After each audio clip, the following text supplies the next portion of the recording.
Hello students, turning point technical classes में आपका एक बार फिर से स्वागत है।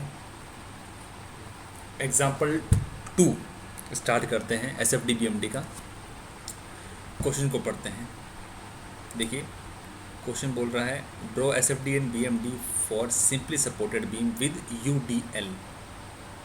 लास्ट वाले कुल क्वेश्चन में कल जो हमने क्वेश्चन किया था उसमें हमने था पॉइंट लोड को लिया था। आज हम पढ़ेंगे यूडीएल के बारे में, यूनिफॉर्म डिस्ट्रीब्यूटेड लोड के बारे में। ठीक है, ये कुछ एग्जांपल्स इसलिए करवा रहा हूँ क्योंकि मैं ऐसा समझता हूँ कि कुछ स्टूडेंट्स हैं जिनको एसएफडी बीएमडी का बेसिक भी नहीं पता। ठीक है, कुछ बच्चे होंगे जिनको ये चीज़ें बहुत कॉमन लगती है, वो इन चीज़ों को काफ़ी पढ़ चुके हैं। ठीक है, तो वो भी थोड़ा अपना बेसिक अगर है तो और इसको इम्प्रूव कर लें। और जिन्होंने ये टॉपिक कभी पढ़ा ही नहीं है या पढ़ा है तो भूल गए हैं अपने आप में, तो आप इस चीज़ों से अपने आप को वापस रिकॉल कर लो। ठीक है, ये इसलिए थोड़ा एग्जाम्पल करवा रहा हूँ। ठीक है ना, फिर बाद में जब सीधा अपने क्वेश्चन इस टॉपिक्स पे ऑब्जेक्टिव क्वेश्चन कैसे आते हैं वो भी तक मैंने आपको नहीं बताया है। वो मैं आगे के लेक्चर्स में आपको बता दूंगा कि कैसे एग्ज़ाम में इस पर्टिकुलर टॉपिक से ऑब्जेक्टिव क्वेश्चंस बनते हैं। ठीक है ना, तो स्टार्ट करते हैं हम एसएफडी और बीएमडी का एग्जाम्पल नंबर 2 देखते हैं। ये हमारी बीम होगी ए और बी। ठीक है, जैसे कि आपको दिख रहा है यहाँ पे ये सपोर्ट है, ये कौन सा है? इस सपोर्ट को क्या बोलेंगे? इस सपोर्ट को बोलेंगे हिंज सपोर्ट। ठीक है ना, और इस सपोर्ट को क्या बोलेंगे बताइए? इसको बोलेंगे रोलर सपोर्ट। हिंज सपोर्ट में कितनी डायरेक्शन होती है आप सभी को पता है, 2। और रोलर में कितनी होती है? सिर्फ एक। कौन सी? वर्टिकल। ठीक है, अब देखिए आगे चलते हैं। सॉल्व करने के लिए मैंने बताया आपको, सबसे पहले हम ड्रॉ करेंगे FBD, that is free body diagram. ठीक है, यहाँ पे हमने क्या किया? हमने ये जो हमारा ए है पॉइंट है ना, ए जॉइंट है, यहाँ पे 2 डायरेक्शन HA और RA की। ये सपोर्ट्स क्या है? हिंज सपोर्ट है। और ये रोलर है तो सिर्फ एक डायरेक्शन RB। ठीक है, अब अननोन क्या हो गया? RA, RB और HA, 3 अननोन है। अननोन को हमको सॉल्व करना है तो क्या करना पड़ेगा? मैंने बताया आपको, कंडीशन ऑफ इक्विलिब्रियम का यूज़ करेंगे हम। ठीक है ना, एक चीज़ ध्यान रखना कि यहाँ पे कंडीशन ऑफ इक्विलिब्रियम का यूज़ करके इन तीनों को सॉल्व किया गया है। कुछ सोचेंगे कि ये स्ट्रक्चर डिटर्मिनेंट है या इनडिटर्मिनेंट है, तो जब हम टॉस पढ़ेंगे तो उसमें डिटर्मिनेसी और इनडिटर्मिनेसी के बारे में आपको डिटेल से समझाऊंगा। ठीक है, तो ये जो है ये हमारा बीम है डिटर्मिनेट। ठीक है, डिटर्मिनेसी के बारे में डिटेल में हम जब टॉस पढ़ेंगे तो आपको पूरा वहाँ पे बता देंगे। ठीक है ना, तो आगे चलते हैं। अब देखिए स्टेप नंबर 1, इसको हमको सॉल्व करना है, किसको? RA, RB और HA को। ठीक है, तो हमारी पहली कंडीशन ऑफ इक्विलिब्रियम क्या होती है? सभी क्षैतिज बलों का योग 0 हो, यानी summation of all horizontal forces is equal to 0, यानी सिग्मा H बराबर क्या होगा? 0। तो देखिए यहाँ पे हॉरिजॉन्टल फोर्स सिर्फ HA ही है, क्योंकि HB तो रोलर सपोर्ट है और वहाँ पर डायरेक्शन क्या होगी? RB, यानी वर्टिकल होगी ना, तो HA बराबर क्या हो जाएगा? 0 हो जाएगा। ठीक है ना, तो ये हो गया 0, यानी पहला हमको HA पता लग गया। ठीक है, आगे चलते हैं। Summation of vertical force is equal to 0, सभी वर्टिकल बलों का योग 0। कितने वर्टिकल फोर्स हैं इस पर? अब देखिए इस पर वर्टिकल फोर्स हैं टोटल 3। कौन कौन से 3 हैं? एक तो RA, RB और W। देखिए W पर मीटर, यूडिल का मतलब होता है कि ये जो लोड है ये पूरे स्पान में लग रहा है। अभी इसी स्पान जो है ये इसका कितना है? यहाँ से आता पूरा स्पान है, और हमको पता है कि स्पान क्या है इसका? स्पान है इसका L। ठीक है, क्वेश्चन में दिया हुआ है स्पान L दे रखा है। ठीक है, तो ये जो लोड है RA, RB ये तो लग रहे हैं अपवर्ड, और डाउनवर्ड आ रहा है W पर मीटर में है। ठीक है, W पर मीटर, तो W इंटू L कर देंगे, यानी मीटर से मीटर कट जाएगा तो बन जाएगा हमारा ये भी पॉइंट लोड। ठीक है, तो ये कैसे बनेगा? W इंटू L करने पे बनेगा। ठीक है, तो देखिए ये वर्टिकल लोड हो गया RA plus RB minus W into L। अगर ये पॉइंट लोड होता तो सिंपल W लेते हैं, जैसे कि हमने लास्ट एग्जाम्पल में लिया था, RA प्लस RB बराबर में W into L, equation number 1। अब हमको RA प्लस RB और इक्वेशन एक मिल गई है, 2 अननोन है RA और RB। इनको निकालने के लिए हमारे पास एक कंडीशन और बची है, वो है हमारी summation of MB is equal to 0, यानी कि मोमेंट का योग क्या होता है? 0 होता है। अब हमको पता है ये बीम हमारी क्या है? सिंपल सपोर्ट बीम है, और A और B दोनों के दोनों क्या हैं? सिंपल सपोर्ट हैं। ठीक है, तो जाहिर सी बात है जब ये दोनों पॉइंट सिंपल सपोर्ट हैं ये दोनों सिंपली सपोर्ट हैं, तो ए और बी पे मोमेंट क्या होगा, ज़ीरो होगा। इसलिए चाहे आप यहाँ ले लो चाहे यहाँ मोमेंट ले लो, जीरो, किसी के रेस्पेक्ट में ले लो। मैंने लिया बी के रेस्पेक्ट में मोमेंट ज़ीरो, तो देखिए इसको यहाँ पे मोमेंट ज़ीरो लेने हैं, लिया हमने, तो इसके सामने कितने फोर्स बचे, वर्टिकल फोर्स, एक तो बचेगा डब्ल्यू पर मीटर और एक बच गया आर ए। तो यहाँ पे मोमेंट हमने ज़ीरो लिया है, तो R A into L clockwise घूम रहे हैं, ठीक है, और माइनस में डब्ल्यू इंटू एल, ठीक है, डब्ल्यू इंटू एल, ये तो लोड बन गया, इंटू यूडल का हाफ यहाँ पे, इस जहाँ पे जितना यूडल लग रहा है ना उसकी हाफ लेंथ पे लेते हैं, तो W into L by two, ठीक है। तो इक्वेशन क्या बनेगी, इसको सिंपल सी बनेगी R into L W into L by two, ठीक है, ध्यान रखना है इसको, W into L by two. तो ये हो गया आर इंटू एल और ये W into L by two हो जाएगा, ध्यान रखना, ठीक है। तो इससे आर ए का मान कितना है, डब्ल्यू एल बाई टू, और आर भी क्या है, डब्ल्यू एल बाई टू, क्योंकि सिमेट्रिकल है, और इक्वेशन में पुट कर दोगे तो भी वैल्यू इसकी डब्ल्यू एल बाई टू ही आएगी, ठीक है। तो आप सभी को वैसे पता है आर आर बी का मान डब्ल्यू एल बाई टू, क्योंकि ये देखो सिमेट्रिकल बी में डब्ल्यू इंटू एल लग रहा है, तो बैलेंस करने के लिए यहाँ भी डब्ल्यू बाई टू और यहाँ भी डब्ल्यू एल बाई टू हो जाएगा, ठीक है। अब देखिए हमारा जो मेन काम है वो S F D P M D draw करने का है, ठीक है। अब देखिए S F D P M D draw करना है, हमारे पास पूरा स्पान है ए बी, ठीक है, यूडीएल लोड लग रहा है पूरे स्पान में, ठीक है। अब ये जो पूरा स्पान लग रहा है, मैंने सपोज यहाँ पे एक सेंटर पॉइंट ले लिया सी, और ये एल बाई टू और ये भी स्पान एल बाई टू। तो हम जब इसका S F D P draw करेंगे तो हमारी कैलकुलेशन ईजी रहे, उसके लिए हम क्या करेंगे, इनको दो स्पान में डिवाइड कर लेंगे, एक स्पान हो जाएगा हमारा ए सी और एक हो जाएगा हमारा बी सी या सी बी, ठीक है ना, इस चीज़ को आपको थोड़ा ध्यान रखना है, ठीक है। देखिए अब इसके S F D P draw करते हैं, नेक्स्ट स्टेप पे चलते हैं। अब देखिए draw S F D and B M D, ठीक है। अब देखो ड्रॉ करने के लिए मैंने क्या किया, वही ए और बी भी हमारी है, ठीक है, यूडीएल लोड लग रहा है, आर ए का मान डब्ल्यू एल बाई टू और आर बी का मान भी डब्ल्यू एल बाई टू हो गया, ठीक है, स्पान एल बाई टू हो गया, और ये सी पॉइंट ले लिया। अब देखिए इसको मैंने दो स्पान में डिवाइड किया, स्पान ए सी और स्पान बी सी, ठीक है ना, ए सी और बी सी। अब बात करते हैं स्पान ए सी की। देखिए इस स्पान ए सी को मैंने यहाँ पे वापस ड्रॉ किया, देखिए ये रहा हमारा पॉइंट ए और ये रहा पॉइंट सी। इस स्पान ए सी में कोई सेक्शन ले लिया मैंने एक्स, जो यहाँ से एक्स डिस्टेंस पर था, ठीक है। अब मैं कह रहा हूँ कि इस एक्स पॉइंट के लिए, कौन से पॉइंट के लिए, इस एक्स पॉइंट के लिए शियर फोर्स कितना होगा। तो देखिए मैंने कहा था किसी भी सेक्शन के अगर लेफ्ट में अपवर्ड हो तो क्या होता है शियर फोर्स, पॉजिटिव, उसके लेफ्ट में डाउनवर्ड हो तो नेगेटिव होता है, राइट में डाउनवर्ड हो तो पॉजिटिव होता है, और राइट में अपवर्ड हो तो नेगेटिव होता है, ठीक है। तो इस केस में देखो एसी में क्या है, लेफ्ट में W L by to upward है तो पॉजिटिव, माइनस डब्ल्यू पर मीटर यूडी लग रहा है, लेंथ क्या है एक्स, डाउनवर्ड है तो नेगेटिव हो गया। स्पान जीरो से एल बाई टू, अगर यहाँ पे एक्स बराबर जीरो पुट करूँगा तो ये जीरो हो जाएगा पूरा, बचेगा डब्ल्यू एल बाई टू जो हो जाएगा शेयर फोर्स ए पे, ठीक है। और अगर यहाँ पे रखूँगा एल बाई टू पुट करूँगा, क्या एक्स बराबर में एल बाई टू, तो W L by to minus W L by to shear force क्या आएगा ज़ीरो, कहाँ पे, सी पॉइंट, ठीक है ना। अब देखिए हाँ, यहाँ से आपको पता लग गया कि स्पान जो ए सी है, कौन सा स्पान, ए सी जो स्पान है, यहाँ पे यहाँ तो डब्ल्यू एल बाई टू है प्लस का, और ये यहाँ क्या है ज़ीरो है, ठीक है। अब बात करते हैं बी सी की। देखिए बी सी के लिए मैंने यहाँ से सेक्शन ले लिया है, यहाँ पे वही एक्स एक्स काटा। अब देखिए सेक्शन के राइट साइड में अपवर्ड है तो नेगेटिव माइनस का, और डाउनवर्ड है तो प्लस का, डब्ल्यू बच हो जाएगा। एक्स बराबर जीरो पुट करोगे तो माइनस का डब्ल्यू बाई टू बी पे आ जाएगा, ठीक है, और एक्स बराबर पुट करोगे एल बाई टू तो जीरो अगेन सी पे हो जाएगा, ठीक है। तो ये आपको पता लग गया कि यहाँ तो डब्ल्यू बाई टू पॉजिटिव है, यहाँ जीरो है, यहाँ डब्ल्यू बाई टू नेगेटिव है। ड्रॉ कैसे करेंगे नेक्स्ट स्लाइड में बताऊँगा। अब देखिए ये जो मैंने सेक्शन तो चूज़ कर ही रखा है, ठीक है। अब मैं क्या करूँगा, इस सेक्शन के फ्लो में ही हम बेंडिंग मोमेंट को भी समझ लेंगे, उसके लिए अलग से सेक्शन बनाने की ज़रूरत नहीं है, ठीक है। बार बार नहीं बना के हम साथ भी कैलकुलेशन उसकी कर सकते हैं, ठीक है। आइए देखते हैं उसकी कैलकुलेशन कैसे करेंगे,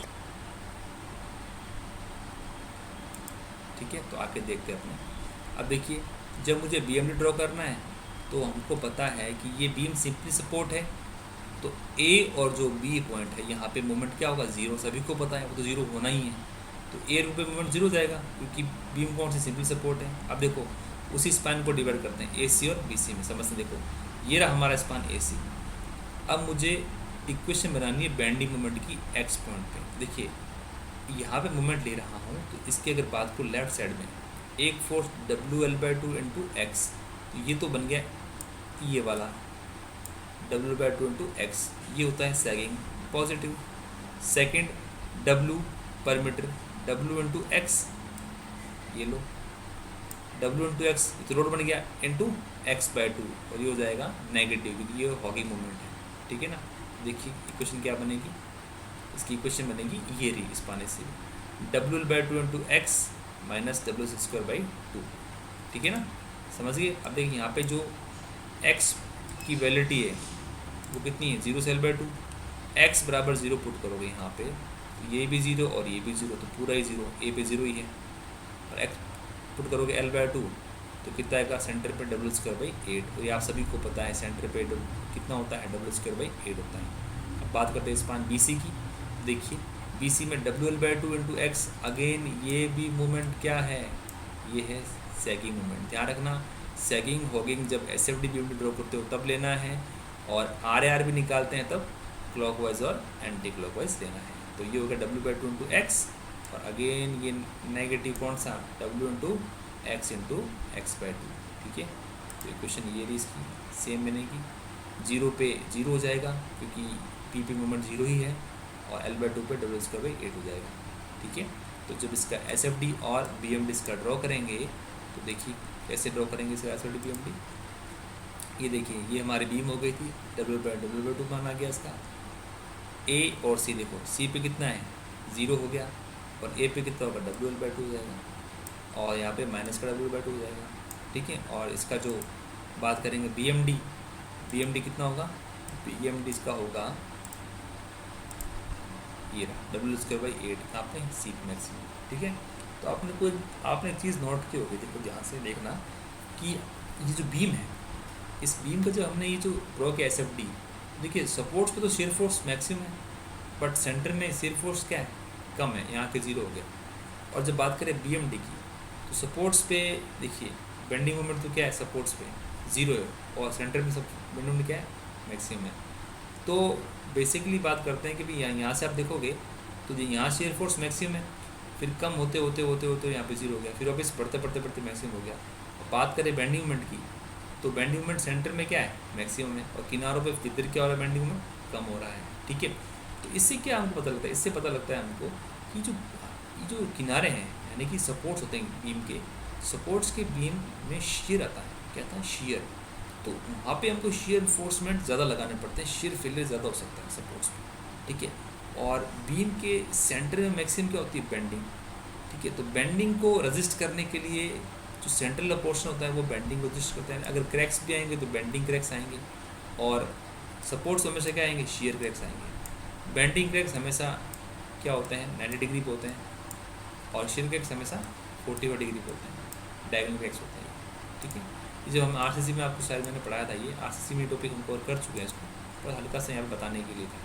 ठीक है, तो ये एक सिंपल सा एग्जांपल था जो मैंने आपको बताया। ठीक है, अब जो कुछ कल के कुछ पॉइंट्स थे उसको अपन थोड़ा सा डिस्कस कर लेते हैं। देखिए हमारा कल का एक पॉइंट था कि शेयर फोर्स जो मैंने आपको बताया था साइन कन्वेंशन के दौरान, वहाँ मैंने कुछ नोट के पॉइंट थे, मैंने कहा इसको कल डिस्कस करेंगे। ठीक है, तो देखिए इसको डिस्कस करते हैं। देखिए पहला पॉइंट है, shear force is associated with bending moment, यानी कि शेयर फोर्स बेंडिंग मोमेंट से संबंधित होता है। ठीक है ना, बेंडिंग मोमेंट। देखो सिंपल सी बात है, मैंने कहा था कि बेंडिंग में क्या होता है, फोर्स इंटू डिस्प्लेसमेंट करते हैं, तो उसमें ऑटोमेटिकली शेयर फोर्स को हमने कंसिडर किया ही है। तो ये बोल रहा है कि ये आपस में दोनों एसोसिएटेड हैं, तो उसमें कोई दो राय नहीं है। जब शेयर होगा और force into displacement is equal to bending होती है ना, जहाँ, क्योंकि सिंपल सी बात है, बीम में बेंडिंग आ रही है, इसका मतलब बीम में शेयर भी है।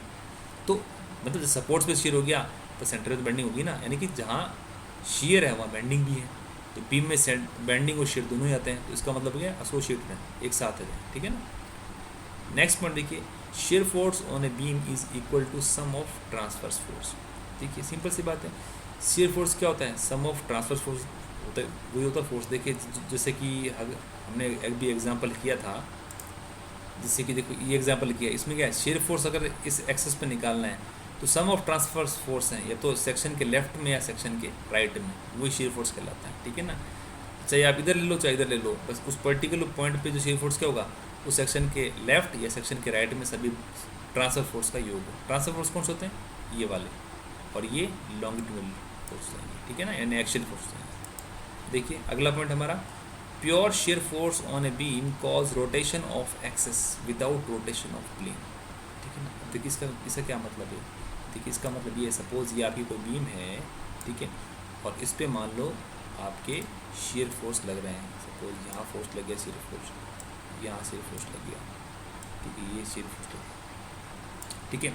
तो pure shear force on a beam cause rotation of axis, ठीक है ना, जो एक्सेस का रोटेशन होता है हमेशा प्योर शेयर में। देखिए अगर बात करें, सिंपल सी बात करें, देखिए अगर मैं एक ब्लॉक बनाता हूँ, ठीक है, और बात करते हैं शेयर फोर्सेस की बात करते हैं, तो शेयर फोर्सेस में हमेशा क्या होता है, ये देखिए ये होते हैं शेयर फोर्स, अगर ट्रांसफर्स लग रहे हैं ना, ये यहाँ लग रहा है, ये शेयर फोर्स हो गया।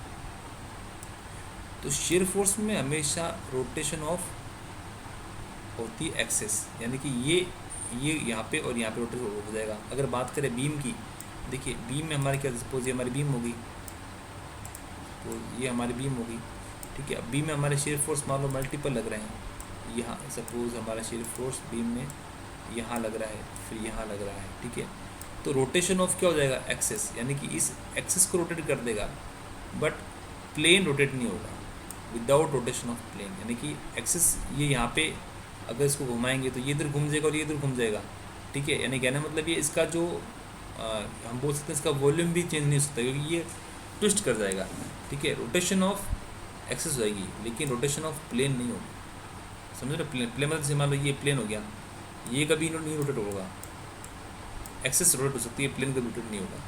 जबकि बेंडिंग में क्या होगा, बेंडिंग मोमेंट में जो उसकी प्लेन है वो घूमता है, जैसे ना सैगिंग मोमेंट हो गया, हॉगिंग मोमेंट हो गया, आप देखोगा वो कॉन्वेक्स और कॉनकेव जो बनता है ना, ये तो ये प्लेन भी हो जाएगा रोटेशन। जबकि शेयर फोर्स में कभी प्लेन रोटेट नहीं होता, ध्यान रखना, शेयर फोर्स में कभी प्लेन रोटेट नहीं होता, और बेंडिंग मोमेंट में प्लेन का रोटेशन हो जाता है, ठीक है ना। तो ये थोड़ा पॉइंट इसका था, शेयर फोर्स से संबंधित पॉइंट थे, जो मैंने लास्ट कल वाले में अपने लेक्चर में अपने थोड़ा ड्रॉप कर दी थी। मैंने कहा था इसको थोड़ा सा समझ के बताएंगे आपको, ठीक है, क्योंकि जब तक अपने इस टॉपिक को पढ़ा नहीं तो अपने कैसे बताते हैं इसको, ठीक है ना।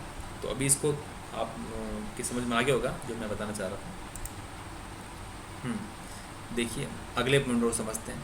Generally bending moment and shear force sign convention is taken to a reference face, ठीक है। For beam top face is taken as reference face and for close frame outer face is taken as reference frame, ठीक है ना। ये बोल रहा है जब बेंडिंग मोमेंट और शेयर फोर्स का साइन कन्वेंशन करते हैं तो हम रेफरेंस फेस को मानते हैं। जैसे कि मैंने आपको बताया था कि सपोज ये हमारी बीम होगी कोई, ठीक है ना, और इस बीम में मैंने कहा अगर टॉप, ये बोला बीम में क्या होता है, टॉप फेस को रेफरेंस मानते हैं। तो जब टॉप फेस को रेफरेंस मानते हैं तो ये वाला जो मोमेंट जब यहाँ पे आके लगता है तो हम इसको बोल देते हैं क्या बोलते हैं इसको, हम बताइए इसको बोलते हैं सैगिंग मोमेंट। क्या बोलते हैं इसको, सैगिंग मोमेंट। और जब ये वाला रोटेशन हमारा ये वाला, तो इसको हम क्या बोलते हैं, हॉगिंग मोमेंट बोलते हैं, ठीक है, यानी कि नेगेटिव और ये पॉजिटिव। तो ये हमेशा बनता है ऊपर डायग्राम और ये बनता है हमेशा डायग्राम नीचे। तो इस चीज़ आपको थोड़ा ध्यान रखनी होगी, ठीक है ना। और ये बात कर रहा था फ्रेम की, फ्रेम बेसिकली हम पढ़ते हैं उसमें हमारे टॉस में। तो फ्रेम जैसे मान लो ये हमारा फ्रेम हो गया, पोर्टल फ्रेम किसी ने पढ़ा होगा तो ये, अब ये फ्रेम हो गया, सपोज फ्रेम होता है ये सर, जैसे यहाँ पे इसके ये सपोर्ट्स हो गए, सपोज ये हिंज हो गया और ये फिक्स हो गया, तो ये पोर्टल फ्रेम हो गया। इस पोर्टल फ्रेम में जो आउटर फेस है इसका रेफरेंस चाहिए, आउटर का जो रेफरेंस, सपोज यहाँ पे मोमेंट ऐसे लग रहा है इस तरफ, तो आउटर हो गया, आउटर पे बाहर की तरफ लग रहा है तो इसको सैगिंग बोल देंगे, ठीक है। ये भी आउटर है, अगर मान लो ये यहाँ ये ऐसा लग रहा है तो ये हो जाएगा हॉगिंग, ठीक है, फिर ये हो जाएगा सैगिंग, ठीक है। तो इसको थोड़ा ध्यान में रखना। आप ये फ्रेम की बात हो रही है कि भाई फ्रेम में आउटर फेस रेफरेंस फेस है, जैसे बीम में टॉप फेस रेफरेंस फेस है, ठीक है। ठीक है, नेक्स्ट चलते हैं आगे। Rate of change of bending moment at any section is equal to shear force, यानी किसी भी सेक्शन में बेंडिंग मोमेंट के परिवर्तन की दर क्या कहलाती है? शीयर फोर्स, यानी DM upon DX is equal to S कहलाएगा। ठीक है, ये इंपॉर्टेंट है, बहुत इंपॉर्टेंट है इस स्टेटमेंट को। ठीक है, rate of change of shear force is equal to loading rate, यानी कि D S upon D X is equal to load W कहलाएगा। ठीक है ना, अगेन 2 पॉइंट इंपॉर्टेंट है। अब देखिए, pure bending movement cause rotation of plane without rotation of axis, अभी पिछले पॉइंट में को समझ चुके हैं। ठीक है ना, अब देखिए, अगर जैसे कि आप लोगों ने अगर डबल इंटीग्रेशन मेथड पढ़ा है, वह मूवमेंट की इक्वेशन क्या होती है, हालांकि अपने डबल इंटीग्रेशन मेथड को वापस पढ़ेंगे, आगे इस टॉपिक्स में आएगा, लेकिन अभी के लिए समझो मूवमेंट इक्वेशन एम बराबर में E I D square by D X square होती है, D square by D X square होती है। ठीक है, अगर ये बेंडिंग मोमेंट एम है तो शीयर फोर्स क्या होगा, इसका वापस derivative, what is shear force? Rate of change of bending moment is equal to shear force, यानी डी अपॉन में डी एक्स, तो E I D Q Y upon में डी एक्स क्यू हो जाएगा। ठीक है, तो ये बोल रहा है इफ, ठीक है, ध्यान रखना ये, अगर कई बार क्या होता है कि ऑब्जेक्टिव क्वेश्चन में बोल देंगे यदि M is equal to this, तो शीयर फोर्स इक्वेशन क्या होगी, तो शीयर फोर्स जाएगा इसका partial derivative D Q Y upon D X Q, ध्यान रखना इसको। ठीक है, if shear force change sign at a section, then bending moment at that section will be either maximum or minimum, but reverse is not true। ठीक है, इस point को मैं आपको अभी डायग्राम से समझाता हूँ। जैसे देखिए, मैं कल वाला एग्जांपल था, सपोज ये बीम थी, ये पॉइंट लोड पी लग रहा था, तो यहाँ देखिए, यहाँ पे सी पॉइंट पे देखो P/2 और -P/2, तो सी पॉइंट पे क्या है, शेयर फोर्स ने साइन चेंज किया, दिख रहा है आपको? तो if shear force change sign at a point, ठीक है, तो उस पॉइंट पे बेंडिंग मूवमेंट या तो मैक्सिमम होगा या मिनिमम होगा, ये हमको निकालना पड़ेगा। ठीक है, जैसे कि यहाँ पे मैक्सिमम आया था ना बेंडिंग मूवमेंट, तो PL/4 आया था। ठीक है, तो इस जहाँ पे शेयर फोर्स साइन चेंज करेगा वहाँ बेंडिंग मूवमेंट मैक्सिमम या मिनिमम आएगा, कुछ भी हो सकता है। ठीक है, but reverse is not true, यानी कि जब बेंडिंग मूवमेंट साइन चेंज करे तो शेयर फोर्स मैक्सिमम हो, मिनिमम हो या मैक्सिमम हो, वो सच नहीं हो सकता, वो हमारा पता नहीं है। लेकिन ये बात होता है कि जहाँ पे शेयर फोर्स ने साइन चेंज किया हुआ बेंडिंग मोमेंट या तो मैक्सिमम होगा या क्या होगा, मिनिमम होगा। अगला पॉइंट है, यदि बेंडिंग मोमेंट साइन चेंज करता है, ठीक है, तो उस पॉइंट को क्या बोलेंगे, पॉइंट ऑफ कॉन्ट्राफ्लेक्शन या पॉइंट ऑफ इन्फ्लेक्शन, हिंदी में बोलते हैं नति परिवर्तन बिंदु। जिस पॉइंट पे बेंडिंग मोमेंट ने साइन चेंज किया है, ठीक है, तो ये अपने ऐसा कुछ क्वेश्चन करेंगे तो आपको बताएंगे कि ये पॉइंट कौन सा आया। ठीक है ना, नेक्स्ट देखिए, if shear force diagram is rectangle the bending moment diagram is linear. ठीक है, जैसे कि कल अपन ने देखा था पॉइंट लोड में बना रेक्टेंगल, तो BMD क्या बना, लीनियर बना था। ठीक है ना, if shear force diagram is linear, जैसे कि यूडियल केस में, तो बेंडिंग मोमेंट डायग्राम क्या बना, पैराबोलिक। ठीक है ना, कौन सा पैराबोलिक डायग्राम, जो भी आज अभी अपन ने क्वेश्चन किया था जस्ट पीछे, ये देखिए, यदि शेयर फोर्स डायग्राम क्या हो गया, लीनियर। ठीक है, तो BMD क्या है, ये रहा BMD, पैराबोलिक, ये पैराबोलिक है, कर्व कौन सा है, पैराबोलिक कर्व है। ठीक है, ध्यान रखना है इसको, थोड़ा सा समझना, ये पैराबोलिक है। ठीक है, if shear force diagram is parabolic then bending diagram is cubic parabolic. ये होता है यूवीएल का केस, यूनिफॉर्म वेरिंग लोड, इसको हमने कल जब करेंगे तो आपको बताएंगे। ठीक है ना, फिर shear force curve is 1 degree higher than loading curve. ठीक है, bending moment curve is 1 degree higher than shear force curve, simple सी बात है, वो 2 डिग्री है तो वो 3 डिग्री होगा कर्व। वही रेक्टेंगल है तो लीनियर है, लीनियर है तो पैराबोलिक है, पैराबोलिक है तो क्यूबिक पैराबोलिक है। ठीक है, तो ये कुछ पॉइंट्स तो इंपॉर्टेंट को आप ध्यान में रखना। ठीक है,